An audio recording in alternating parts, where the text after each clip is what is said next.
কেউ যখন তওবা করে, ভুল বুঝতে পারে, আবার নতুন করে আল্লাহর কাছে ক্ষমা প্রার্থনা করে, কসম খোদা আল্লাহ তাআলা ভীষণ খুশি হয়। হাদিসে আছে আল্লাহর কোনো বান্দা যখন তওবা করে, আল্লাহ তখন ফেরেশতাদেরকে বলে, আমার ফেরেশতারা 7 আসমান আর জান্নাত সাজিয়ে দাও। ফেরেশতারা জান্নাত সাজায়, আসমান সাজায়। ফেরেশতারা ডেকে বলে, রব্বুল আলামিন কি হলো যে কারণে আসমান সাজাইলেন, জান্নাত সাজাইলেন? রব্বুল আলামিন তখন বলে, আসলাহাল আবদু মাওলাহু, এক ভেগে যাওয়া গোলাম আজকে তার মনিবের সাথে সম্পর্ক ঠিক করে ফেলেছে। আল্লাহ আল্লাহ বলে, আমার এক গোলাম আমার থেকে ভাইগে গেছিল রে, অনেক দিন ওই আমারে সেজদা দেয় নাই, আজকে দিছে। অনেক দিন সে আমারে ডাকে নাই, আমি খুব কষ্ট পাচ্ছিলাম। আমার বান্দা আমার হাতে গড়া, আমার দেওয়া নাক চোখ কান, আমার দেওয়া জবান, আমার দেওয়া জিহ্বা, আমার গড়া বান্দা আমারে ভুলে আমার থেকে ছুটে গেছে। আজ আমার সেই ভেগে যাওয়া বান্দা আমার কাছে ফিরে আসছে। লাল্লাহু আশাদ্দু ফারাহান বিতাওবাতি আবদি, নবী সাল্লাল্লাহু আলাইহি সাল্লাম বলেন, আল্লাহ তাআলা ভীষণ খুশি হয় বান্দা যখন তওবা করে। এজন্য যুবক ফিরে আসো, নওজোয়ান ফিরে আসো, নিজের ক্ষতি করো না। আমি প্রত্যেক দিন বলি, ভাইয়া তুমি মরে গেলে হ্যাঁ পৃথিবীর কিচ্ছু আসবে, এই বন্ধুরা ধোকা ধোকা। একটা ফোলা ফাইন তুমি মরলে খানা বন্ধ করতে হবে, কসম খোদা তুমি লিখে নাও। তোমার একটা ফ্রেন্ড এক লগে যদি বইয়ে বইয়ে বিড়ি খায়, তোমার লগে গাঞ্জা খায়, ফুটটা খায়, বাবা খায়, মদখোর গাঁজাখোর, একসাথে বইয়া উলঙ্গ ছবি দেখো, ওই জানোয়ারের জিজ্ঞেস করো বলে, আমি মরলে আমার ঠ্যাংটা ভাঙলে তুই একবেলা খানা বন্ধ রাখবি। কথা বুঝেন নাই? ধোকা ধোকা, এগুলো ধোকা। ওরা কেউ থামবে না। আরে আপন বাপ মরলে যেই সন্তানরা দিনের বেলা দাফন কাফন করছে, তারা কি সেই সন্তানরা, আপন সন্তানরা রাতের বেলা ভাত খায় না? কথা বলেন না কেন? পাশের ঘর থেকে খানা রান্দাই আরো বেশি খায়, আরো একটু গোস্ত লাও, যেই কান্দাটা তুমি কাঁদছো আজগা কি ভাইয়া, তাইলে তাহলে আপন বাপ, তারপরেও তো সন্তান খানা খাচ্ছে, তোমার লেগে কাঁদবে কি? এর জন্য পৃথিবী আমাদের কারো জন্য থামবে না ভাইয়া, থামবে না। সামনের গাড়ি অ্যাক্সিডেন্ট করে, পেছনের গাড়ি অপেক্ষা করে না, পাশ কাইটা কাইটা চলে যায়। জ্যাম বাজ্যা গেলে আরো চিৎকার শুরু করে, আরে লোক মরে গেছে, আরে মরলে মরুক বেটা, রাস্তা ক্লিয়ার করতে কও। ঠিক কিনা বলেন না কেন? ধরে বেটা বেটা কেডা মরছে না মরছে বেটা, এর লেগে বুঝি মানুষের রাস্তা আটকায় রেখে, মানে এই যুক্তি দেখা। তাহলে কেডা মরছে না মরছে মানে তোর মতো এক মানুষ মরছে, ঠিক কিনা বলেন না? তোর মতো এক সুস্থ সবল মানুষ মরছে বেটা, যে একটু আগে হাত নাড়তো পা নাড়তো, সেই মানুষটা এখন রক্তে ভাসতেছে বেটা, পাত্তাও নাই। কিসের সময়? কার হাতে সময়? সবাই মেশিনের মতো, যন্ত্রের মতো দৌড়াইতেছে।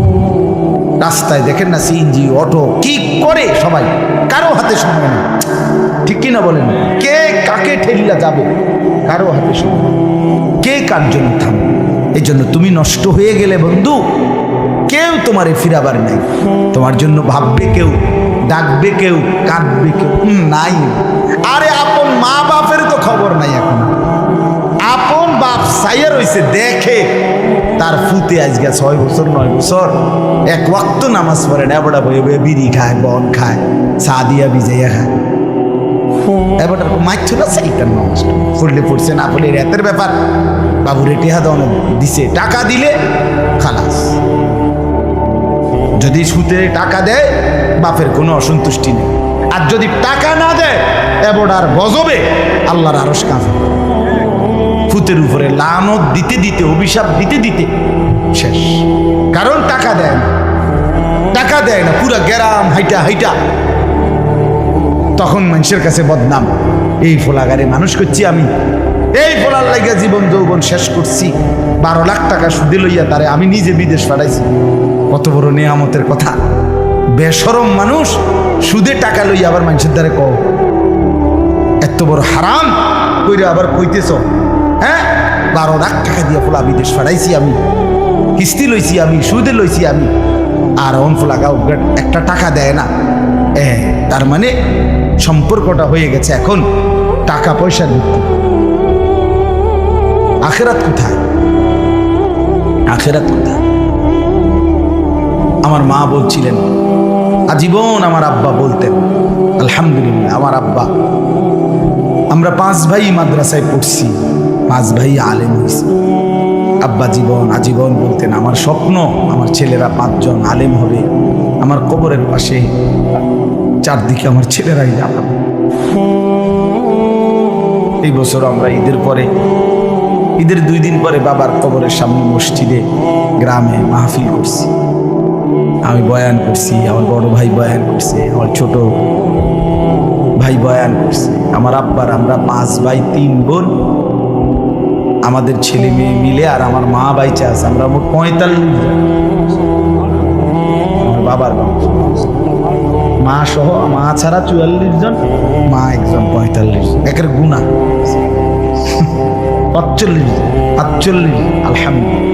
একেবারে 45 জনের ছোট বাচ্চাটাও, একবারে 2.5 বছরের বাচ্চাটাও আলহামদুলিল্লাহ আল্লাহর নাম বলতে পারে।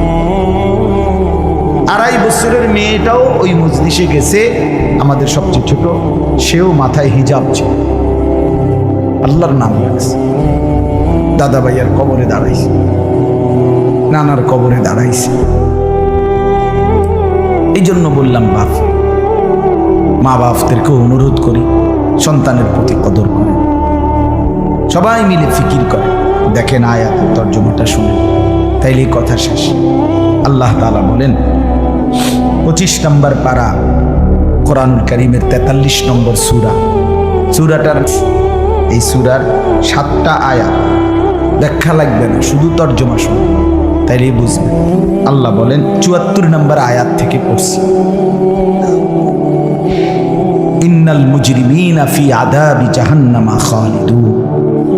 আল্লাহ তাআলা বলে, নিশ্চয়ই পাপীরা জাহান্নামের আযাবে চিরস্থায়ী থাকবে।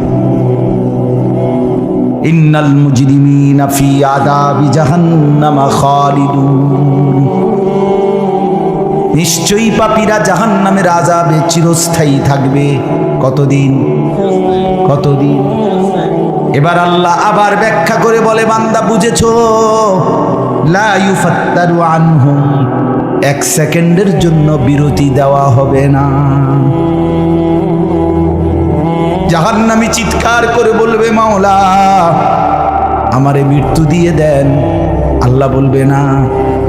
জাহান্নামী বলবে, আল্লাহ একটু সময়ের বিরতি দেন, 10টা মিনিটের বিরতি দেন মাওলা।